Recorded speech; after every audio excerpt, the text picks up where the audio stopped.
Nii, head inimesed, tere õhtust, tere tulemast Tallinnasse Nordic Hotel Foorumisse ja ka nendele inimestele, kes on liitunud meiega siis Facebooki vahendusel, tere õhtust. Käes on taaskord üks õhtu, kus Reformierakond räägib julgeolekust. Reformierakonna julgeolekutuur on jõudnud otsapidi Tallinnasse ja mul on täna õhtul eriti hea meel tutvustada teile inimest, kes liitub Reformierakonna tööka seltskonnaga nendeks valimisteks ja annab oma panuse selleks, et Eestit muuta turvalisemaks, et selleks, et meil siin kodus oleks rahulik olla ja tegemist on kontradmiral Igor Švedega. Tere, Igor. Tere õhtust. Ja meil on täna plaan siis üks tunnikene või niimoodi vestelda sinuga aktuaalsetel julgeolekuteemadel. Ma teen otsa lahti ja siis hea meelega küsin sinu arvamust ka. Ja siis ma usun, et me saame inimestele anda küsimusteks ka ruumi, et reageerida siis ja meil on Facebookis võimalik siis ka küsida, et kui keegi soovib Facebookis meie käest midagi küsida, minu või Igori käest, siis olge head, kirjutage siis Messengeri chati ja me saame sealt need küsimused eeldatavalt kõik ennasti kätte. Igor, viimastel päevadel või tegelikult viimasel 24 tunnil on Ukrainas päris palju juhtunud. Et asi eskaleerus siis või asja eskaleerumine sai alguse Kertši väina silla siis õhkulaskmisest, mille tagajärjel sai vigastada üks liin siis autoteed ja samamoodi siis raudteesild või raudteetamm.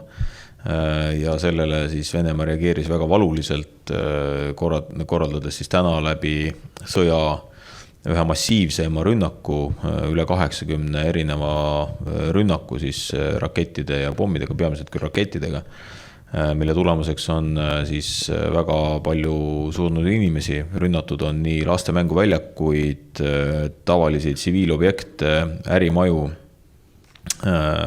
laste mänguväljakuid.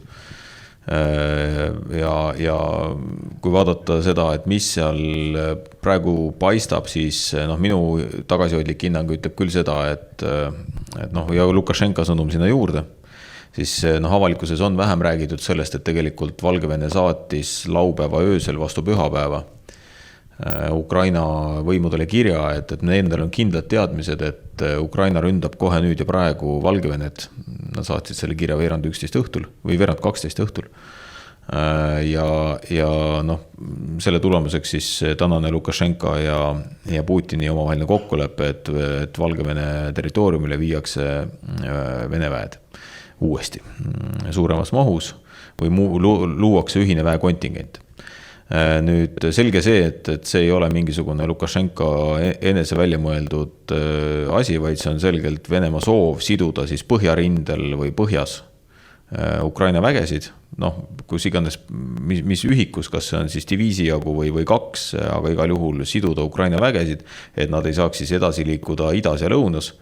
Ja siis oleks võimalik Vene vägedel, eelkõige Bahmuti suunas, kus on siis Wagneri grupeering, et seal oleks võimalik siis venelastel omakorda edasi liikuda ja siis omakorda siis seal väikest sõjalist edu saavutada. Aga mida ma sinu käest tahaksin küsida, et sa oled ka pikka aega julgeolekus ja kaitseväes olnud, et kuidas sa praegu seda olukorda seal, ma jätame põhjarinde kõrvale, seal ida- ja lõunarindel hindad, arvestades ka seda, et ma arvan, et tänase rünnaku peaarhitektiks on äsja siis Vene vägede Ukraina sõja juhiks määratud, aita nüüd, mis ta nimi nüüd oli siis, ma kohe ütlen selle nime ka, aga tegemist on siis ühe mehega, kelle Putin omal ajal vanglast välja tõi ja ta on siis omal ajal oli ka siis Augusti Butši ajal mees, kes suunas relvad tsiviilisikute pihta ja esimesed 4 inimest seal surma said ja juhtis ka Vene vägesid siis Süürias, et selline lihunik on toodud siis Vene vägesid juhatama Ukrainas, et kuidas sa praegu seda tänase eilse olukorra eskaleerimist hindad ja kuidas sa nagu näed, et kas selline massiivne pommitamine ja rünnakud nii Kiievi, Lvivi, Zaporõžje kui Dnipro ja teiste asulate pihta, et kas see jätkub sama intensiivsusega või kuidas on sinu hinnang? No mul on niisugune natuke emotsionaalne tunne tuleb peale, kui ma näen seda viimased akte, see on niisugune... Natuke lähemale mikrofoni. Jah, mulle see paistab, et Putin on marus, tal ei õnnestu saavutada oma eesmärke, tema sõjavägi on ebaefektiivne ja ta elab ennast välja, kahjuks ta elab ennast välja Ukraina rahva peal. Lapsed, naised, vanurid saavad viga surma. Me oleme nüüd jälginud mitu kuud järjest, kus ukrainlased on saavutanud edu paljudes piirkondades, on vallutanud tagasi suuri maalasid ja Vene sõjaväel ei õnnestu neid peatada efektiivselt. Esimene siuke emotsioon oli siis mobilisatsiooni välja kuulutamine Putini poolt ja mis paistab küll see, et kõik tema sammud, mis ta teeb, toovad kaasa sama palju probleeme. Ja mobilisatsiooniga on väga suuri probleeme, ühiskonnas on tekkinud vastasseis nendele Putini sammudele, rindel on raskusi, kaotused on suured ja siis ka, ma usun, eriti teda riivas kui endist siis julgeolekutöötajat ja siis inimest, kes arvab endas nagu väga teadvad seda julgeoleku aspekte, erioperatsioonide aspekt oli see väga hästi läbi viidud siis rünnak silla vastu. Väga efektne, väga õigel ajal, õiges kohas ja väga hästi siis ka välja toodud. Ja see on niisugune tunne, et väga riivastada ja siis need kõik muudatused ja siis tõenäoliselt jälle niisugused emotsionaalsed korraldused midagi teha kiiresti ja siis karistada Ukraina rahvast, tõid kaasa siis neid rünnakuid. Ma isiklikult arvan, et teatud mahus nad jätkuvad, aga nad ikkagi peavad keskenduma sõjalistele objektidele, taristuobjektid ja kriitiline taristu, ma olen neid rünnatakse jätkuvalt, aga neil on ikkagi vaja sõjalist edu. See ilma sõjalise eduta on väga raske sõda võita, ma usun, et see muutub. Ja ma vaatasin selle lihuniku nime ka ära, et tegemist on siis Surovikiniga. Selline Sergei Surovikin. Aga tema taktika nagu ongi see, et must maa ja siis vaatame, mis pärast järgi tuleb, eks ju, et selles mõttes, et sealt võib aru saada, et selles mõttes, et kuna tegemist on üldiselt mehega, kes saab väga hästi läbi ka Prigožiniga, kes on siis Wagneri grupeeringu juht ja samamoodi ka Tõõroviga, kes siis Tšetšeenia seal kamandab, et siis see kolmik, ma arvan, on see, kes täna Putinile seda fooni loob ja seda sõjateatri etendus seal etendab, et ma arvan, et selles osas on sul õigus, et väga suures mahus pommitamine ei aita Venemaad edasi kuidagi sõjaliselt. Ja see me oleme siin erinevaid julgeolekueksperte ka kuulnud ja kindlasti see on nagu õige, et selle sõjarinde nihutamisel, see, kui sa nüüd sügaval kuskil Kiievit või Lvivi või Dniprot pommitad, et see nagu tegelikult väga palju sind edasi ei aita. Et ikkagi rindejoon on see, mis nagu rolli mängib ja seal muidugi Kiiev või ukrainlased liiguvad vastavalt sellele, kui ilm lubab. Ja nii kaua, kui ilm lubab, nad kindlasti seda kasutavad. Aga seoses Ukraina ja Venemaaga võib-olla üks teema, mis ma tahtsin su käest veel küsida kohe alustuseks, on kogu see tuumahoiatus, tuumaheidutuseks. Me teame seda, et Venemaal on praegu käes faas õppuseks, tuumaõppuseks. Selle õppuse nimi on Grom ja selle raames tavapäraselt venelased on teinud ka sellise tuumakatsetuse või tuumaraketikatsetuse ehk siis tulistanud välja reaalselt siis raketi, küll ilma tuumalõhke peata ja see on siis kuskile suunas lennutatud, et mis sinu hinnang on, et kui tõenäoline see on, et nad nüüd seda siin lähipäeval teevad ja kas see näpuviibutus lendava raketiga saadetakse kuskile Musta mere piirkonda, Põhja-Jäämerele, kuskile mujale? No, ma arvan, et ikka tuumarelva siis harjutused ja tuumarelv on olnud Vene siis sõjalise strateegia üks väga tähtis osa. Nad jätkavad selle kasutamist, et heidutada NATO-t siis abistamat Ukrainat kindlasti, et saata siis mõned signaalid ka Ukrainale. Ma arvan, et see õppus suure tõenäosusega leiab aset. Ma arvan, et see toimub erinevatel tasemetel, nii taktikalise tuumarelvaga, aga ma arvan, siin võib-olla on piiratud väljaõppe eesmärgid. Võib-olla lihtsalt harjutada seda käitlemist ja sellised küsimused. Ja selline suurema eesmärgi jaoks ja suurema signaali jaoks on suur tõenäosus, et nad ikkagi lasevad pika maa tuumaraketti ja muidugi ilma lõhkepeata, aga et näidata just, et nende tuumarelvastus töötab, et see on valmis, kuna palju diskussioon on olnud ka Vene pressis nüüd selle kohta, et kuna konventsionaalne ei tööta, kas neil ikka tuumarelvad töötavad. Selle kohta on palju diskussiooni ka Venemaal, et mis korras see üldse on. Ma usun, siin on nagu kaks signaali nii oma rahval näidata, et neil on midagi suurt ja võimsad ja teised peaks seda kartma, aga näidata ka meile või lääneriikidele, et näete, selline asi on olemas, et seal on teatud piir. Võib-olla mis natuke mulle teeb muret on see, et seda on kogu aeg kasutatud teatud kokkuleppimata reeglite järgi läänega.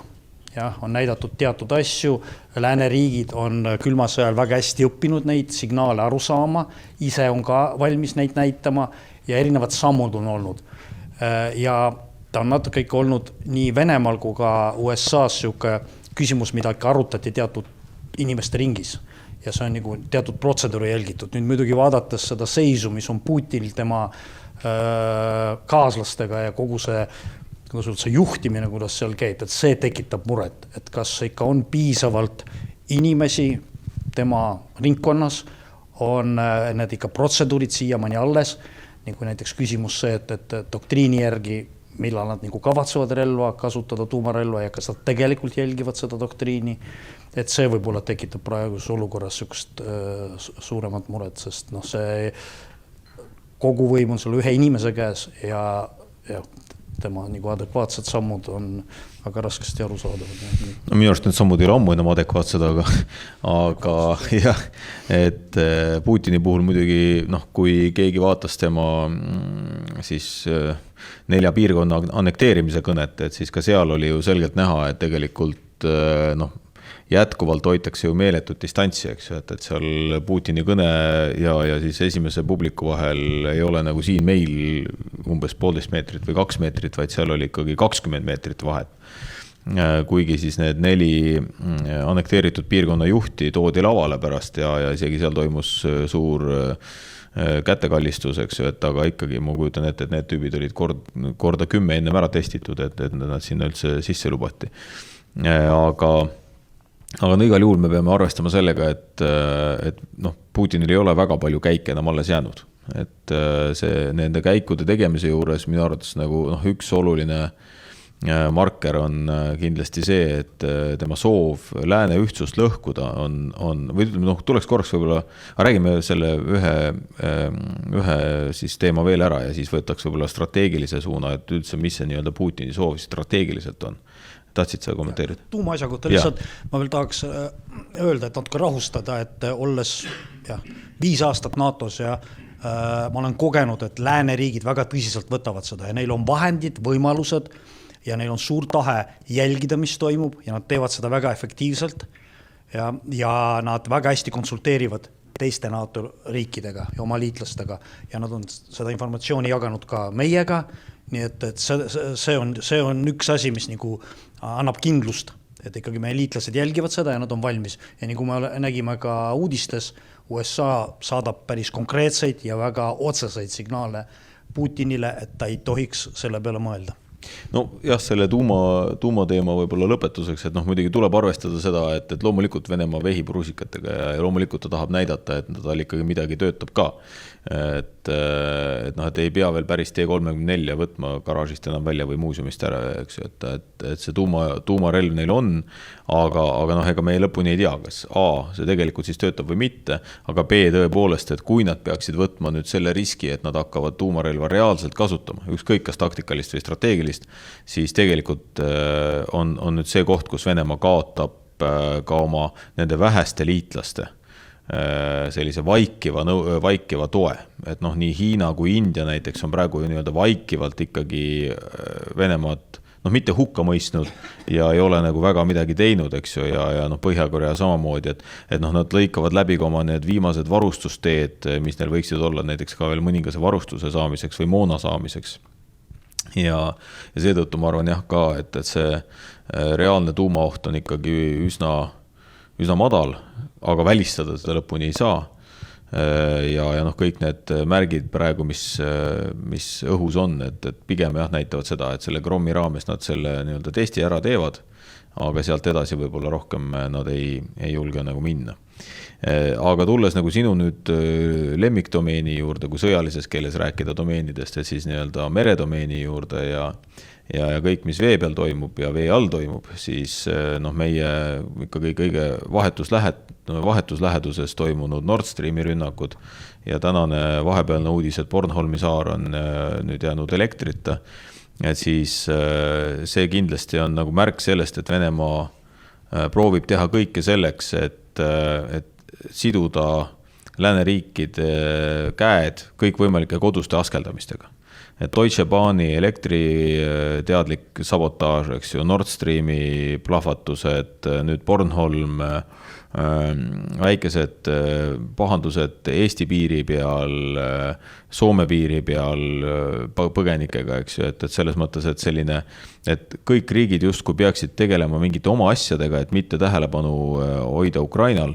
Et kuidas sa seda nagu veedomeeni hindad, et ma tean, et meil oli Kaitseministeeriumis ka, eks ju, nüüd mereväes arutelu, et mis me saame teha ja loodetavasti mis läheme näitame ennast ka rohkem vee peal ja kontrollime nii Estlingi kui siis Baltic Connectori ära, aga kuidas sa vaatad just seda Nord Streami, et mis sa nagu hindad, et kuidas selliseid rünnakuid üldse on võimalik nagu toime panna, et seal on 70 meetrit umbes vett, Estonia lebab umbes sama sügaval, eks ju, sinna põhimõtteliselt on võimalik tuukril sukelduda ilma erivarustuseta, erivarustus küll selles mõttes, aga ütleme siis tuuker saab ise minna ilma patuskahvita, eks ju, et kuidas sa nagu vaatad seda Nord Streami rünnakut ja kas sa hindad, et see võis olla sinna paigutatud ka võib-olla juba aastaid varem, need lõhkekehad siis?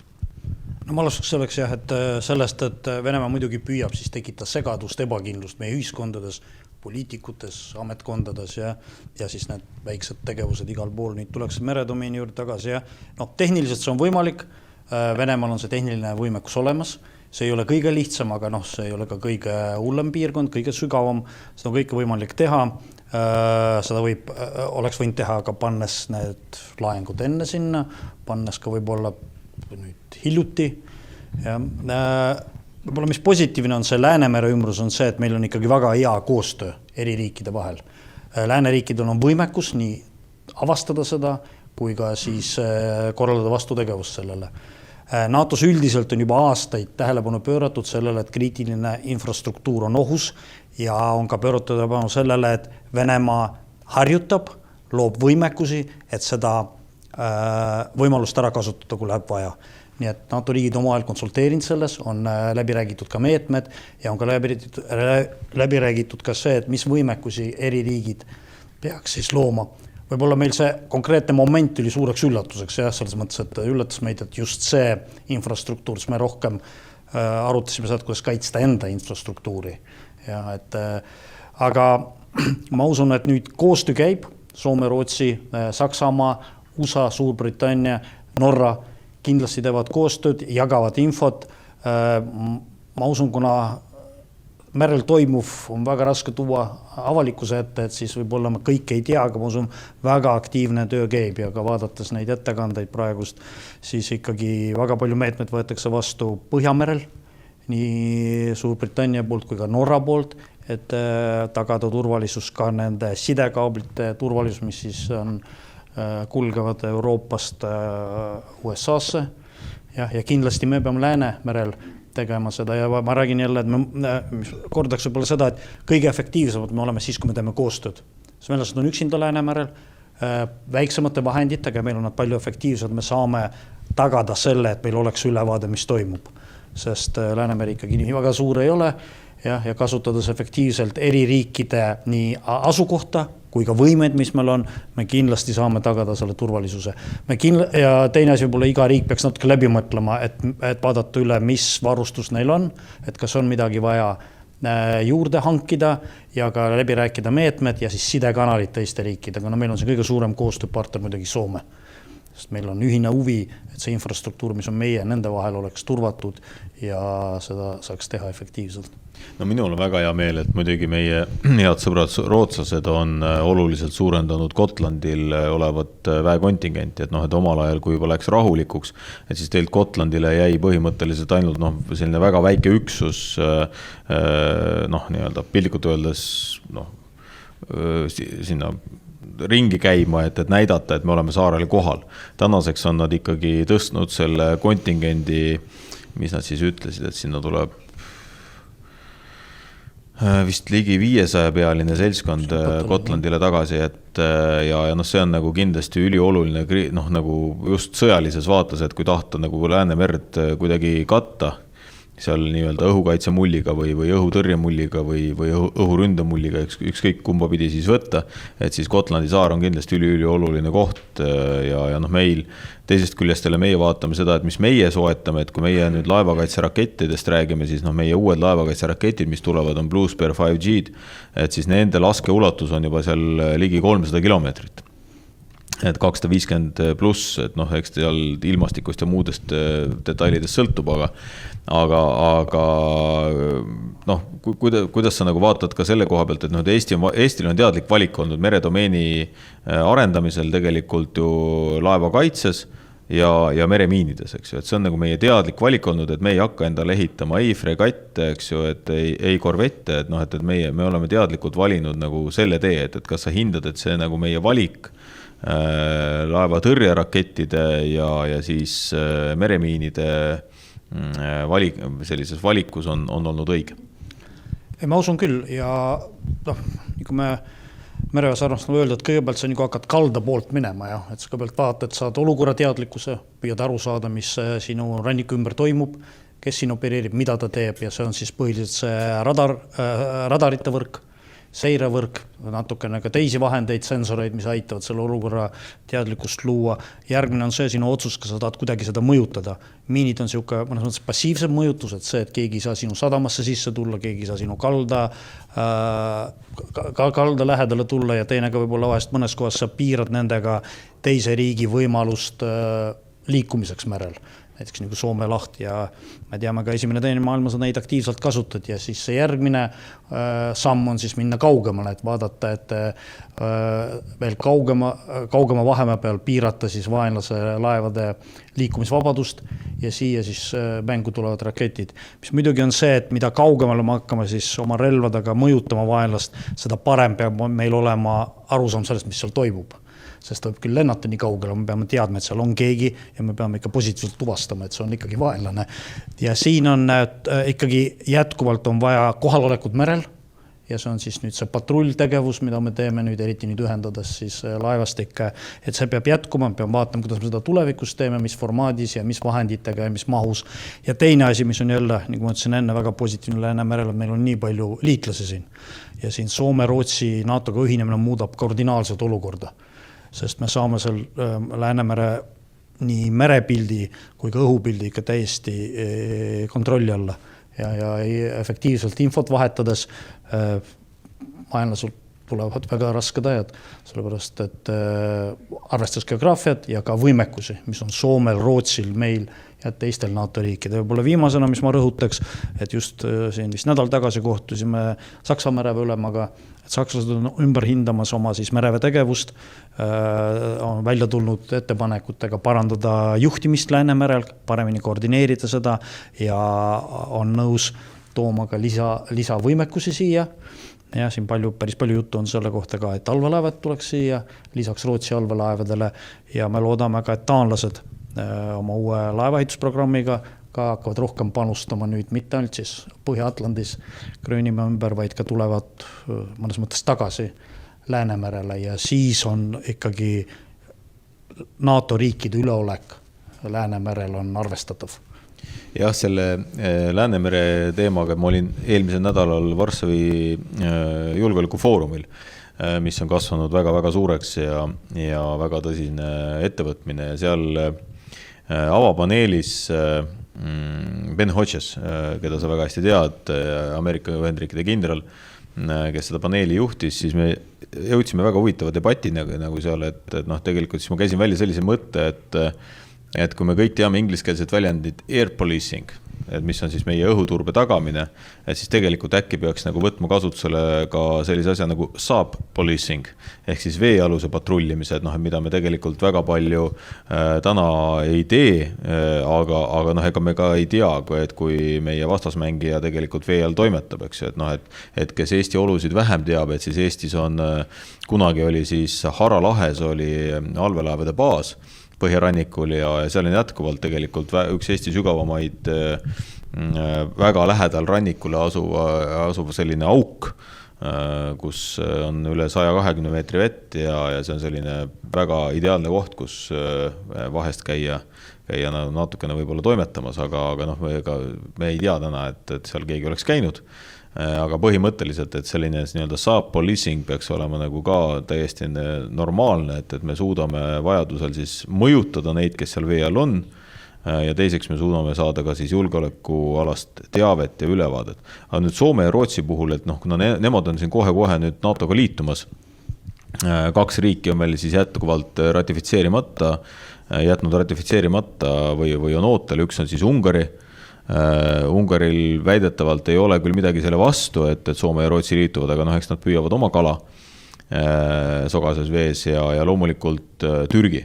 Ja Türgil on väidetavalt siis Soomega ei ole probleemi, aga me PKK ja siis kogu see nii-öelda siis nende väitel siis Rootsis terrorismi vastane võitlus on miskit, mis neile siis nagu hinge peale käib, aga sa märkisid väga õigesti, et Soome-Rootsi liitumisega olupilt täiesti muutub. Et Läänemeri muutub NATO sisemereks, sisulises mõttes, loomulikult rahvusvaheline vesi jääb, aga selle tulemuseks on ka see, et tõesti näiteks Soome liitumisega saab NATO juurde 1234 kilomeetrit või 1324 kilomeetrit piiri NATO-ga ja ühe väga-väga tugeva sõjaväe.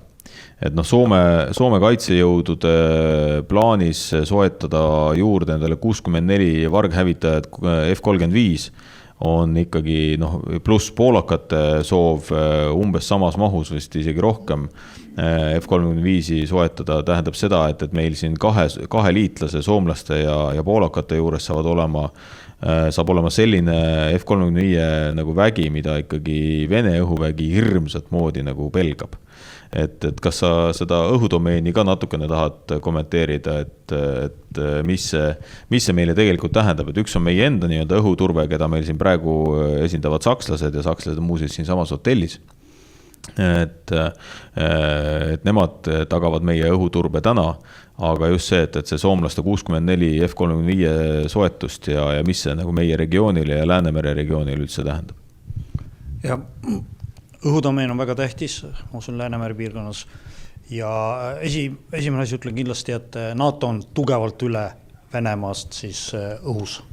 Nii siis tehniliselt, protseduuride mõttes, doktriini mõttes, väljaõppe mõttes ja venelast see jubedalt ei meeldi. Teine asi, mis on väga positiivne, et NATO-l on alaline juba rahuajal olemasolev õhukaitse juhtimissüsteem. See töötab alaliselt. Teda on võimalik suurendada sõja ajal, kriisi ajal, kuid sa alaliselt praegust ja need vahendid on NATO alluvuses. Ja neid võib astmeliselt nende valmidust ja nende võimekuse mahtu suurendada. Seda on nüüd viimasel aastal tugevalt parandatud ja siis see töötab nii siis õhukaitse mõttes kui ka siis raketikaitse mõttes. Ja siis air policing, mis siin toimubki selle süsteemi sees.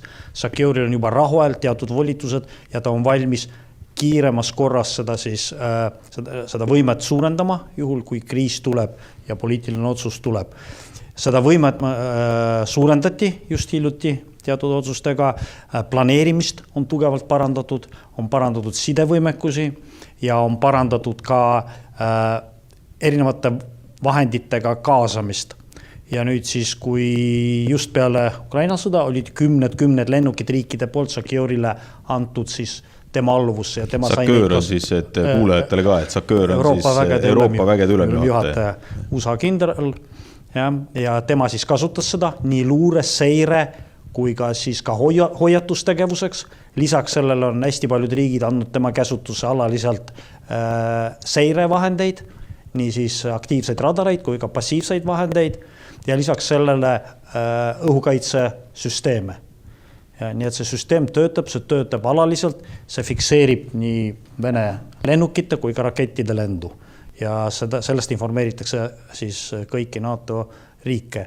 Ja nagu oli öeldud, siis Soome, Rootsi ühinemisega hästi võimekad riigid nii seire mõttes kui ka õhuvahendite mõttes ühinevad NATOga.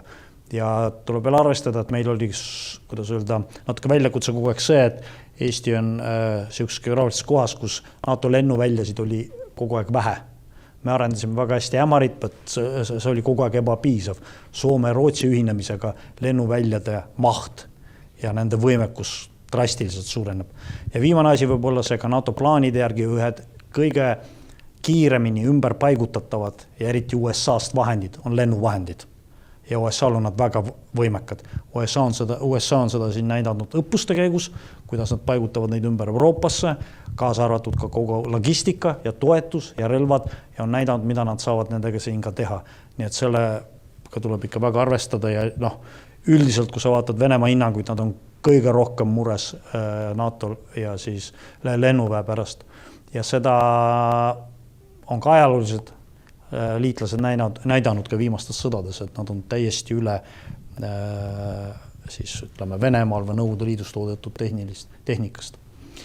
Meil hakkavad tulema juba mõned küsimused, aga enne kui me küsimuste juurde läheme, et ma küsiks võib-olla või sinu arvamust ja ütlen oma arvamuse ka, et võib-olla sellise nagu suure pildi juurde, et tavaliselt kõigepealt on suur pilt ja siis minnakse detailide juurde. Me täna rääksime nüüd erinevad sellised tulipunktid ära ja võib-olla lõpetame siis sellise enne küsimusi siis strateegilisema vaatega, et minu arusaamine tegelikult praegu on see, et Putini jaoks ei ole küsimus Ukraina sõjas.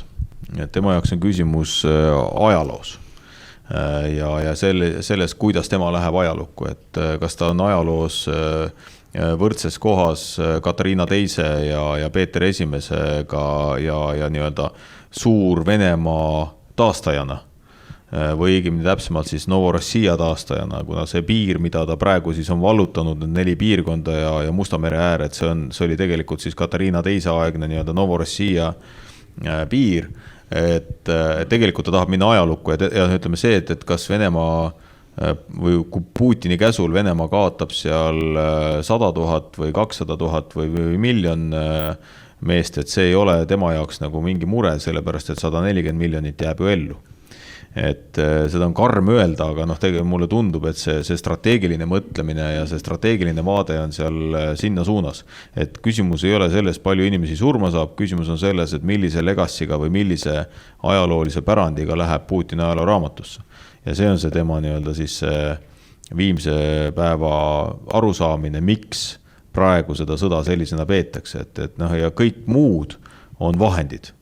Euroopa tülli ajamine, NATO tülli ajamine, Valgevene kasutamine, konkreetselt seal, ma ei tea, Wagneri grupi kasutamine või vägistajate vanglast päästmine, et need on kõik vahendid tema suure eesmärgi saavutamiseks, et kas sa nõustud minuga või kuidas sina sellele vaatad? Lühike vastus on jah. Võib-olla natuke pikemalt öeldes on see, et mina arvasin, et paljud nendest vahenditest on ka Venemaal ära unustatud, sest neid on kasutatud eelmise 200-300 aasta jooksul ka eelnevalt. Ma lootsin, et enamus neist on ära unustatud. Kunagi ei olnud kindel, et kõik on ära unustatud, aga ja kurbusega tuleb vaadata, et ei ole. Ja, et eesmärkide saavutamiseks No fosforpommid, eks ju, no mis on täiesti lubamatu, eks ju, et siis see sama nii-öelda Mustamaa taktika, eks ju, et noh, et kui see Blitzkrieg 12 tunniga Kiiev võtta ei õnnestunud, et siis mindi nagu tegelikult Mustamaa taktikale tagasi, mis oli tegelikult esimese maailmasõja ja noh, valdavas enamuses teise maailmasõja taktika, et kõigepealt kaudtuulega maa mustaks ja siis maavägi peale. Et noh, tegelikult see kõik, pluss kõik need sõjakoledused, genotsiid, see kõik kordub. 80 aastat hiljem, aga ta kõik kordub. Jah, ja ta ei väärtusta ei ukrainlaste elu, aga ta ei väärtusta ka venelaste elu. Ja see on võib-olla kõige kohutavam, et see ka ei piira teda. Ta on valmis ohvriks tooma kogu oma rahva ja need numbrid nagu on tema jaoks lihtsalt paberil numbrid. Ja see võib-olla on kõige kohutavam. Ja muidugi teine aspekt siin juures, et vene rahvas talub seda. Vene rahvas on alati kannataja selles mõttes olnud, et ühest küljest kannataja kui kannataja rollis, aga teisest küljest ka kannataja kui vastupidaja rollis. Et ma olen ka siin tihti vaielnud mitmes seltskonnas, et kas ikka Venemaa suudab vastu pidada või vene rahvas suudab vastu pidada. Kuulge, me tulime kõik koos läbi 80-ndate lõpust, 90-ndate algusest. Meil ei olnud mitte midagi, talongid olid. Saime paki jahu kuu peale, eks ju, selles mõttes ja käisime suhkrut, saime talongiga. Ellu jäime. Et no miks me peame nagu täna eeldama seda, et kui Venemaal läheb nagu totaalselt kõik nagu pekki, et nad nagu ellu ei jää.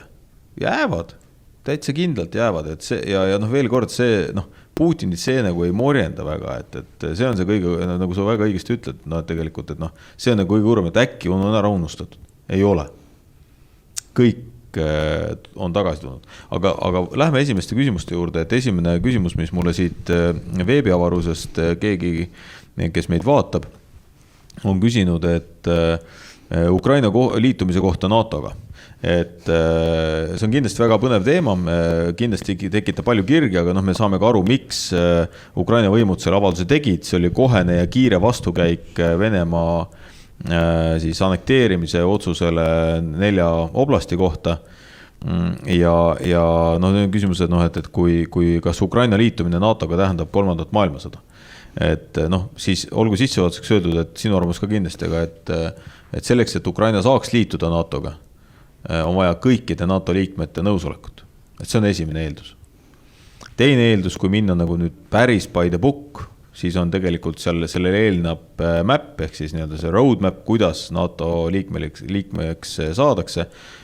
Ukraina puhul tuleb kinnitada muidugi seda, ja tunnistada seda, et parim tõestus sinu teoreetilisest võimekusest on praktika.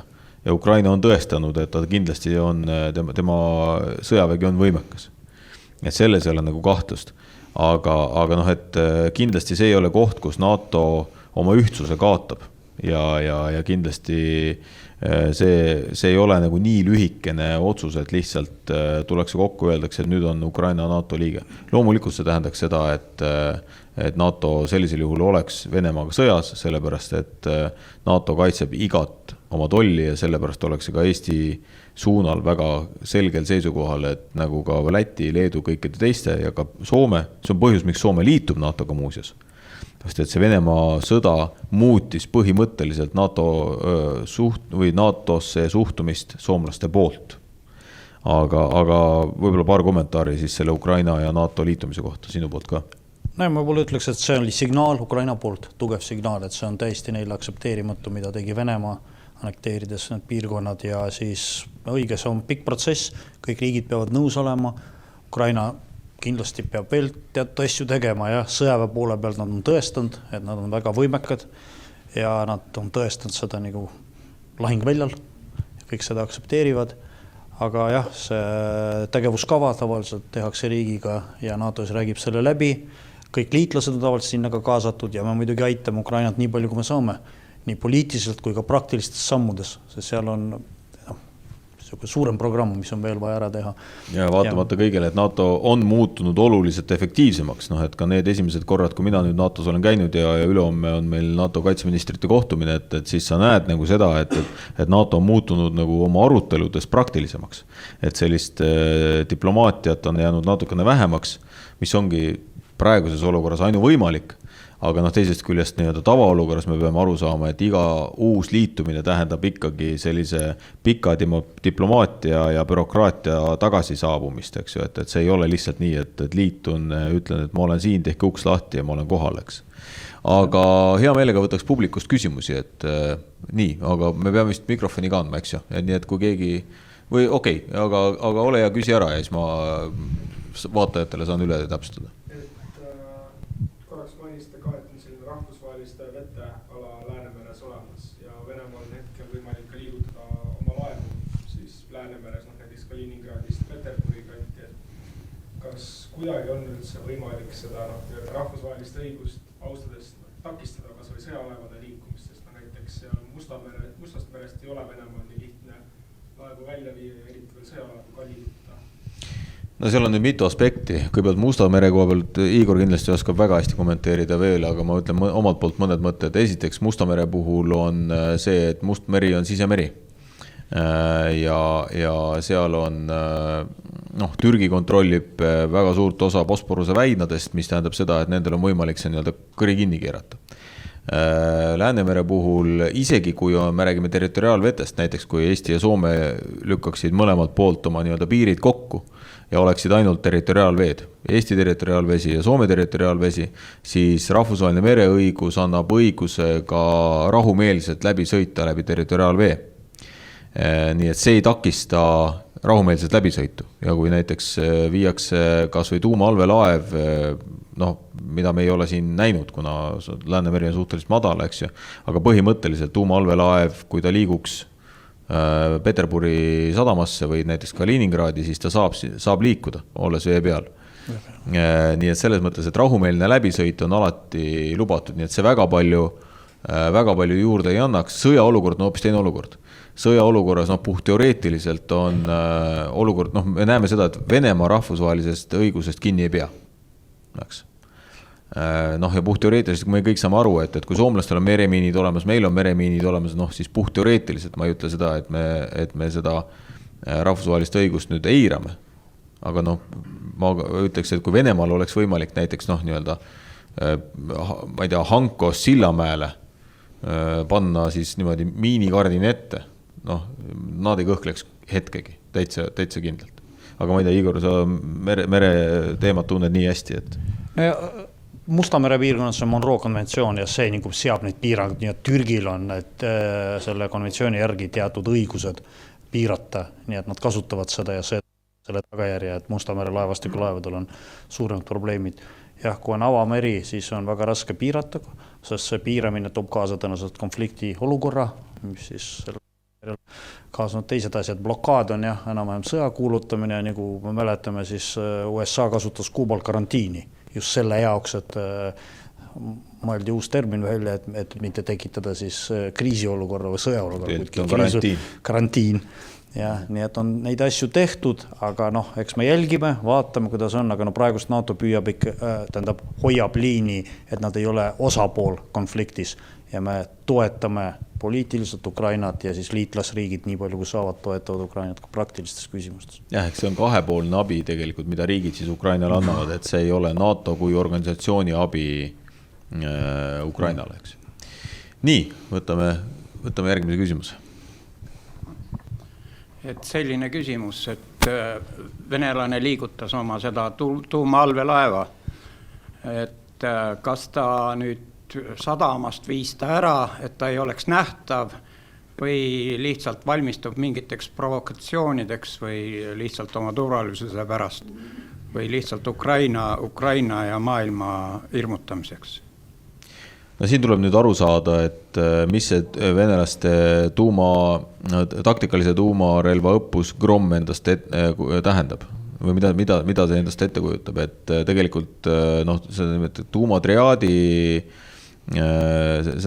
tuumatriaadi ehk siis erinevad tuumavõimekuste koos toimimine ja selle harjutamine tähendabki seda, et ka sa kasutad allveelaeva komponenti kusagil õppusel. Et seal me ei näe täna seda, et seal oleks mingisugune nüüd konkreetne kavatsus taga. Pigem tuleb kõiki neid liigutamisi, mis praegu venelased erinevate tuumakomponentidega teevad, vaadata kui seda õppuse Grom osa. Aga veel kord, ma arvan, et Igor nagu allveelaevade poole pealt ja kõik, mis merd puudutab, on oluliselt pädevam kui mina. Ja ma eile just vaatasin seda olukorra pilti, et nagu üldistes numbrites, et praegust on kuskil 100-200 laeva merel siis Sakiori või siis NATO Euroopa väejuhatuse ülema piirkonnas. Venlastel on kuskil 3-4 korda vähem. Venlastel on päris mitu tuumajõul liikuvad allveelaeva merel ja kui me nüüd räägime ja mõned neist on teada, kus nad on, mõned ei ole. See, mis on praegust, on sõnumite saatmine seoses Gromiga. Nad on ise lekitanud mõne allveelaeva kohta, et ta on läinud ja see on just jälle see sõnumite saatmine. Ja siin on jälle 2 aspekti. Üks aspekt oli siis see allveelaev, mis on võimeline peale võtma siis väiksemaid allveelaevu. See oli üks sõnumi lekitmine. Teine on siis see allveelaev, millel on siis pikamaa ballistilised raketid peal. Ja see on vist ka osa sellest õppusest, sest seda nad ei varja. Ja seda tavaliselt ka ei varja ameeriklased igaks juhuks, et mitte tekitada olukorda, et teine pool ei saanud aru, et see oli õppus.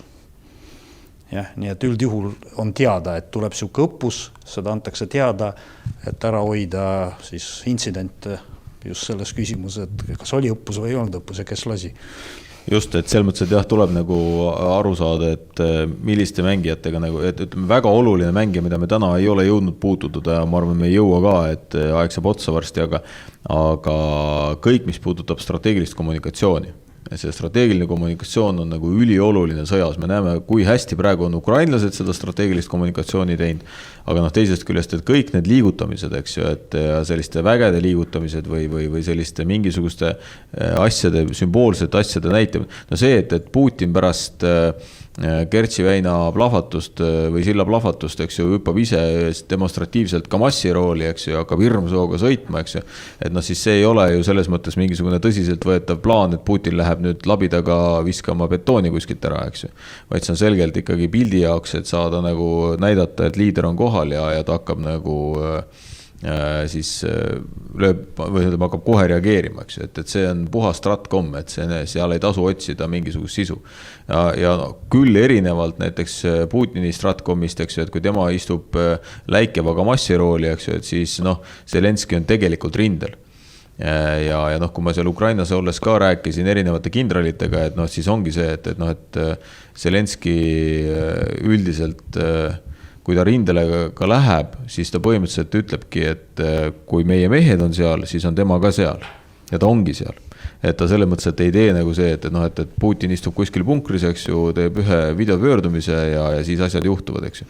Siis Zelenski on tegelikult meestega koos rindel, eks ju, kui vaja on. Eks. Loomulikult mõistuse piires, et ta ei saa ju seal kogu aeg olla, aga vähemalt kui ta läheb, kui mäletate, siis pärast Izumi vabastamist, ta käis seal. Ja loomulikult alates 2014. on ta seal nagu väga palju käinud, ega siis rindejoon ei ole ju 24. veebruarist sellel aastal, vaid on 2014. aastast, eks. Et seda tuleb aru saada. Nii, järgmine küsimus. Oli hea. Katsun ilma saada ehk. Ei joo karu. Siis läheb sinna Facebooki kuulajatele ka. Väike ettevõtja, selline küsimus. Märtsis oli Sotsiaalkindlustusamet tegi riigihanke sõjapõgenike majutamiseks, aga see ebaõnnestus. Kas Kaitseministeerium peaks ka nagu, ütleme, piiriäärsed alad kaardistama, kuhu on kedagi võimalik majutada ja millised on need majutustingimused? No siin on lühike vastus, et Kaitseministeerium sellise hankega kindlasti tegelema ei hakka. Et see ei ole meie vastutusala ja me püüame ikkagi esimeses järjekorras riiki kaitsta. Et meil on küll majutus olemas, aga see majutus on kas siis meie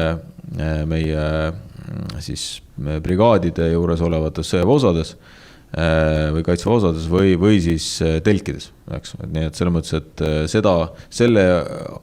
selle küsimuse vastutaja on kas Päästeamet või tegelikult nii nagu praegu riigis kokku lepitud, et kõik, mis pagulaste või sõjapõgenike majutamist puudutab, et selle eest vastutab Sotsiaalkindlustusamet.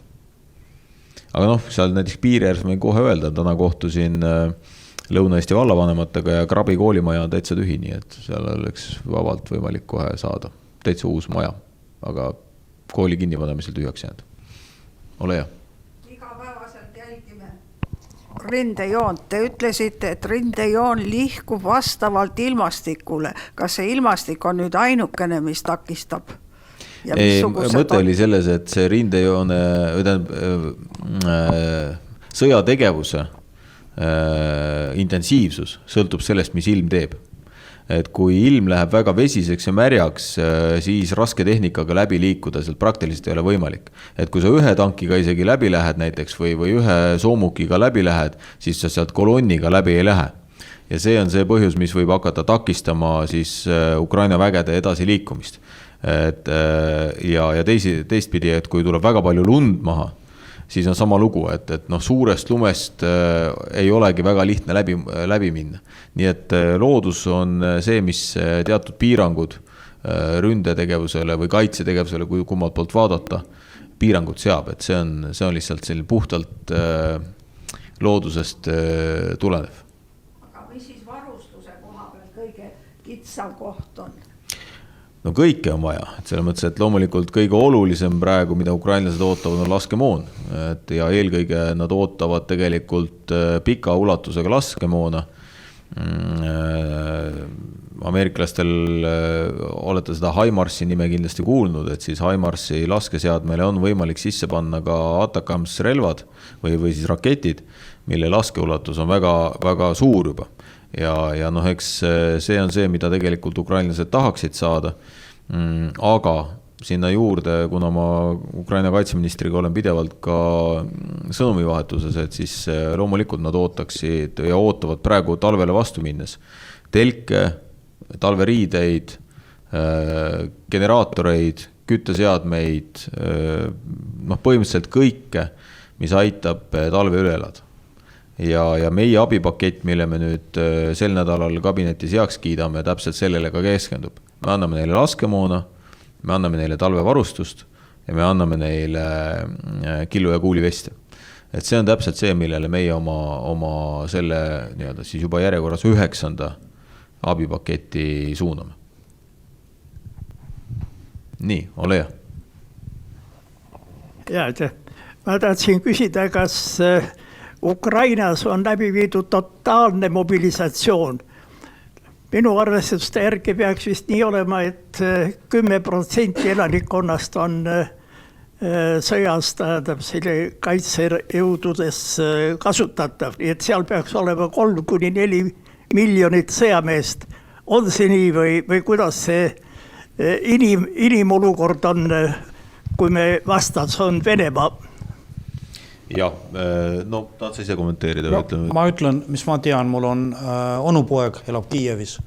Neil on ta välja kuulutatud, ta läks registreeris ennast ära, kuna ta ei ole ajateenistust läbinud. Tõst natuke üles poole mikrofoni. Jah, kuna ta ajateenistust ei ole läbinud, siis tal paluti kodus olla ja kutsutakse. Ja ma sain aru, tehaksegi niimoodi, et vaadatakse esiteks need, kes on värskelt väljaõppe läbinud, erialad, mis on vajalikud ja kellele on varustust ja tehnikat anda. Ja siis selle protsessi käigus siis moodustatakse üksusi ja saadetakse rindele. Et päris kõike niimoodi ei võta, kui inimesega ei ole otseselt midagi veel teha. Nii et nad ootavad, nii et kui olukord nõuab ja on olemas varustustehnik, kõik siis kutsutakse inimesi juurde. Ja osa veel siis on see territoriaalkaitseüksused, mida siis kasutatakse lokaalselt, et tagada turvalisus ja teatud piirkondades. No nii palju ma saan lisaks öelda, et minule teadaolevalt on ukrainlased arvestanud circa 1 miljoni mehega, kui on vajadust. Aga Igori poolt väga õige kommentaar, et selles mõttes, et mees lahinguväljal ei ole, öeldakse küll, et üks mees on ka sõdur lahinguväljal, aga me peame arvestama sellega, et nii nagu Vene mobilisatsioon takerdub täna sellele, et nendel ei ole varustust, Kalašnikovid on roostes, ja ei ole tehnikat, millega neid saata, siis ega siis ka Ukraina poolel on see, et miks ka Ukraina palub seda meie abi ja meie liitlaste abi, ongi ikka selle jaoks, et see varustus oleks olemas, kui on vaja saata. Nii et siin tuleb arvestada tõesti, et ka meie poolt saadetav talvevarustus on just nimelt selle jaoks, et kui relva sa saad veel põhimõtteliselt, et kui sõda on ikkagi selles mõttes saagem aru, et sõda on karm, kus inimesed hukkuvad. Ja kui relva sa saad hukkunud kamraadi oma uuesti kasutada, siis elu miskit tagasi ei too, eks ju, ja noh, neid riideid suure tõenäosusega keegi ka enam selga ei pane. Nii et selles mõttes on vaja aru saada, et ilma varustuseta sõda ei pea. Mul üks väike küsimus veel. Me teame, et Ukrainast on tulnud, ma ei tea, 6 miljonit või palju põgenikku, peamiselt naised. Kuidas on korraldatud naiste ja sõjas tegelevate meestega, mis kontaktid on võimalikud? No Ukrainat on sõjategevuses väga palju päästnud Starlink.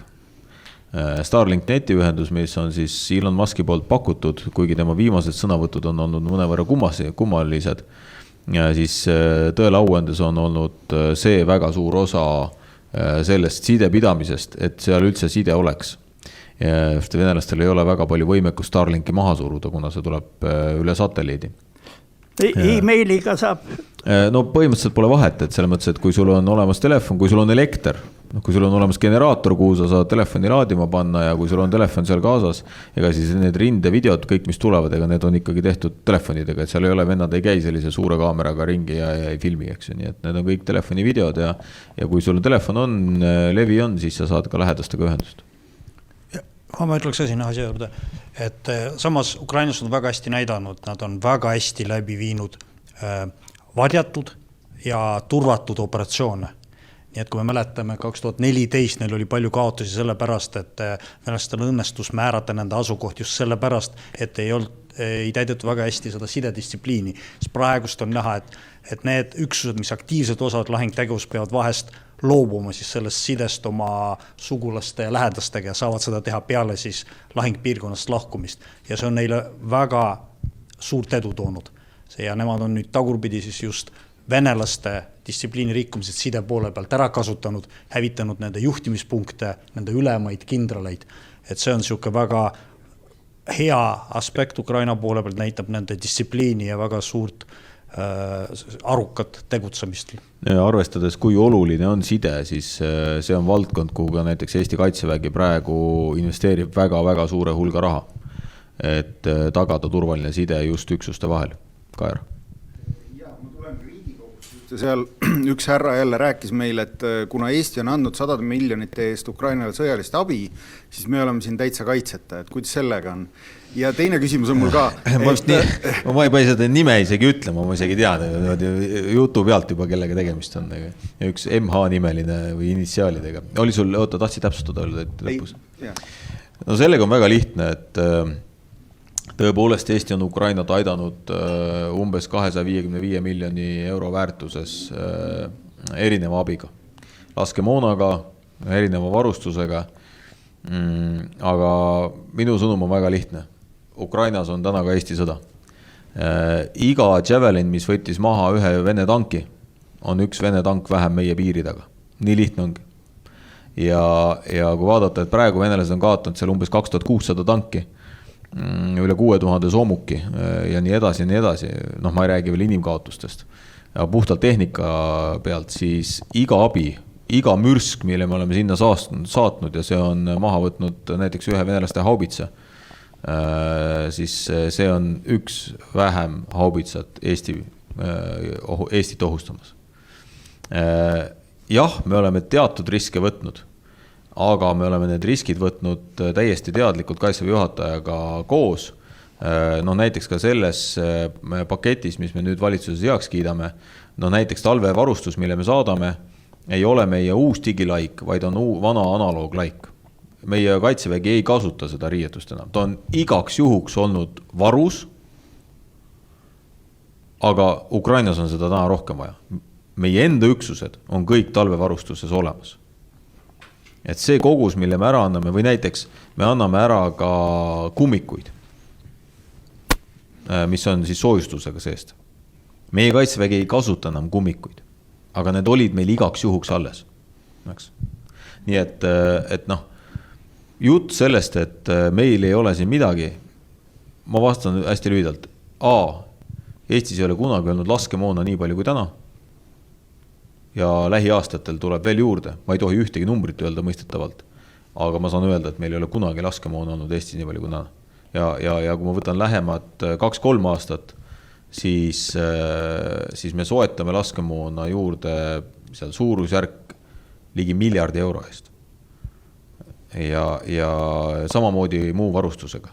Kui me võtame siin 2-3 aasta perspektiivi, siis Eestis pole kunagi sellist tulejõudu olnud, et kui ma võtan, nagu ma loen üles hästi kiiresti, need on sellised keerulised välismaa nimed, eks ju, et aga see sama juba siit meie jutust läbi käinud laevatõrjeraketid, Blue Spear 5G, pika laskeulatusega, kui ma panen siia juurde tankitõrjesüsteemid Spike SR ja LR, mis on siis lühimaa ja kaugmaa, panen sinna juurde ühekordsed lasud Installasa, panen sinna juurde HIMARS mitmikraketiheitja, panen sinna juurde paari aastaga laekuvad mõlemasse jalaväebrigaadi 18+18 liikursuurtükki K9, panen sinna juurde keskmaa õhutõrje, mille Vabariigi Valitsus ära otsustas 6 aega tagasi. Liidan sinna juurde veel väga suures mahus sidetehnikat ja jumalissand, mida mulle osad asjad teevad kindlasti praegu. Panen sinna juurde maakaitse suurendamise 9500 võitleja pealt 20 000 võitleja peale, siis ma julgen väita, et vabariigi sünnipäevaks 24. aastal ehk 24. aasta 24. veebruaril on Eesti enda kaitsevõime sellisel tasemel, kus me pole teda ei enne teist maailmasõda ega pärast teist maailmasõda mitte kunagi näinud. See on vastus. Üks küsimus veel. Kui nii kõrvalt vaatajana tundub kummalisena, et agressor pommitab pealinna Kiievit. Aga miks see kaitsja, keda rünnatakse, miks tema ei saada rakette Moskva peale? Vastus on väga lihtne, nad ei ulata sinna. Jah, et aga vaadake, Ukraina tegelebki oma territooriumi kaitsega. Et see ongi suur vahe, et see on riigi ja rahva võitlus enese eksistentsi nimel. Võitlus selle nimel, ehk mida ma olen korduvalt öelnud, et see ei ole Ukraina-Venemaa sõda. See on vaba demokraatliku maailma sõda agressori vastu. Ja nii tulebki seda võtta. Ehk me näeme praegu seda, et mis on Poolaga ametlikult välja öelnud, et see on Poola sõda Ukraina territooriumil. Sest et mida ma ütlesin ka samas Poolas Varssavis julgeolekufoorumil, tõin sellise kuvandi, või metafoori, et NATO idatiib ehk Eesti, Läti, Leedu, Poola, Slovakkia, Tšehhi, Rumeenia, et me oleme just kui NATO välisuks. Kui see välisuks ei pea, siis siseuksed on meil kodus alati lahti. Ja sama on praegu nagu NATO-ga, et miks me idatiiba nii kõvasti tugevdame. Just see nimelt sellepärast, et me oleme NATO välisuks. Aga jah, konkreetsele vastusele on vastus see, või küsimusele on vastus see, et selleks, et Moskvani ulatuda, peab sul olema ikkagi juba ballistiline rakett, et see lendaks 1000 kilomeetri kaugusel. Eks ta ebaõiglane on muidugi, aga olgu peale. See on lisaks veel kõike muud kui ainult ebaõiglane. Aga teeme viimase küsimuse, et me oleme siin nüüd üle tunni aja teiega meeldivalt aega veetnud. Ma arvan, et kõigil hakkab tekkima see hetk, kus oleks vaja püsti tõusta ja sirutada. Mul oli võimalus 28. septembril Räpinas kohtuda brittidega. Ja poisid väitsid seda, et detsembris on nemad Tapat läinud. Kuidas nüüd on? On see nüüd tõsi või on mingid tagavaravariandid? Britid ei ole Eestist läinud mitte kusagile. Brittidel on praegu siin 2 lahinggruppi. Esimene lahinggrupp saabus siia alles üle-eelmisel nädalal, kuninglikud husaarid. Ja siis üksus nimega Two Rifles tõepoolest on praegu, või alustame sellest, kuidas nad siia üldse tulid. Nad tulid siia kevadel teadmisega, et nad on kuni juulikuuni. Ajutiselt. Juulikuus otsustati, et me pikendame kahepoolsel kokkuleppel nende viibimist siin kuni detsembrini. Ja nüüd see detsember on käes. loomulikult me veel arutame brittidega. Mul on 7. november on Briti kaitseministriga Londonis kohtumine. Loomulikult me töötame selle nimel, et võib-olla nad jäävad. Aga vaadake, siin on üks oluline asi. Olulisem sellest, kui palju siin on reaalselt saapaid meie pinnal, on olulisem see, mis on brittide nii-öelda commitment või brittide lubadus meile. Ja see lubadus brittidel on pikaajaline lahendus Eesti kaitseks. Ja see pikaajaline lahendus Eesti kaitseks tähendab seda, et nad määravad ära siia brigaadi. Ja lahingrupp versus brigaad on põhimõtteliselt 10-kordne vahe. No okei, vähem, eks ju, et see, ütleme, seal pataljoni suurus on siin 500 kuni 1000 meest, eks ju, et aga kui nüüd võtta see, et kas meil käib siin külakorda, ühel päeval Royal Hussar, siis meil oli siin see Welsh, mis iganes ta siis eelmine, see meil siin oli Royal Welsh, siis on Royal Hussar, et meil käivad erinevad lahingugrupid, kes näevad Eesti loodust, harjutavad Eesti üksustega koos, aga neil ei ole püsivat commitmenti Eesti kohta. Või britid määravad meile siia terve brigaadi, kes hakkab siis siin käima meie üksustega, meie brigaadidega koos harjutamas ja kes liidetakse kokku üheks diviisiks. See on minu jaoks palju olulisem. Ja see, kas meil käib siin, Eesti meedias ei olnud mitte mingit juttu sellest, et suvel oli see sama Royal Welsh, kes oli siis enne Hussare siin, oli 2 nädalat Soomes õppustel. 600 meest oli Eestis vähem britte. Täiesti teadlikud, sellepärast, et nad olid õppusel Soomes. See, et kui üksused käivad sisse välja, see on igati okei. Nii et ei tasu seda väga südamesse võtta. Oluline on pikk lahendus. Ma ei tea, tahad sa, Igor, kommenteerida? No pole 2 punktile. Üks on see, et relvad saadame ära ja et ikkagi need relvad või mehed meie varustusega, meie riietes hävitavad Vene relvastust ja varustust. Muidu ta seisaks laos. Ja, et lihtsalt ta ei ole see, et me sinna andsime, sellega tehakse väga ränka tööd, aga vähendatakse Venemaa siis sõjalist potentsiaali seda, ja neid otsuseid ei tehta väga kergekäeliselt. Kaalutakse riskid läbi ja vaadata, kuidas see kõike mõjutab. Ja see viimane küsimus, ja sõjaväelasena ma ütlen, seal on hästi palju praktilisi küsimusi ka brittide jaoks, nii et me peame nendest väga hästi aru saama. Üksus võeti välja Briti süsteemist, tal on teatud aja tagant vaja minna, hooldusi teha, väljaõpet teha. Nad pikendasid, tulid meile vastu ja oli siis kompromiss leitud, et kuidas siis see pikendamine, millal ikkagi jõuab see aeg, kus nad peavad minema tagasi ja teatud toimingud ära tegema. Ja nad on kindlasti valmis tagasi saatma üksust või teist üksust juurde saatma vajadusel, aga siin peab ka praktilistest vajadustest aru saama, sest olid planeeritud teise aja peale ja neil on vajadusi hoolduse, väljaõppe, rotatsiooni poole pealt, mida me peavad tagasi ära tegema Suurbritannias. Nii, head sõbrad siin ja sealpool ekraani, tänan väga selle meeldiva arutelu eest. Need, kes on sealpool ekraani nüüd ei saa kahjuks omaette küsida. Need, kes on siinpool ekraani, saavad võib-olla mõne küsimuse veel privaatselt küsida. Igal juhul meie Igoriga täname teid kõiki, et te kuulasite, kaasa mõtlesite tunnikene ja natukene peale. Minu arvates oli päris põnev vestlus. Igorile soovin igal juhul edu Nõmmel, Mustamäel, inimesed, kes te olete, saate Igorile hääle anda ja kõigil teistel siis tuleb leida sobiv kandidaat Reformierakonna suurepärasest meeskonnast ja nimekirjast oma piirkonnas. Sellise väikse poliitreklaamiga loeme tänase õhtu lõppenuks. Nii et aitäh teile! Aitäh!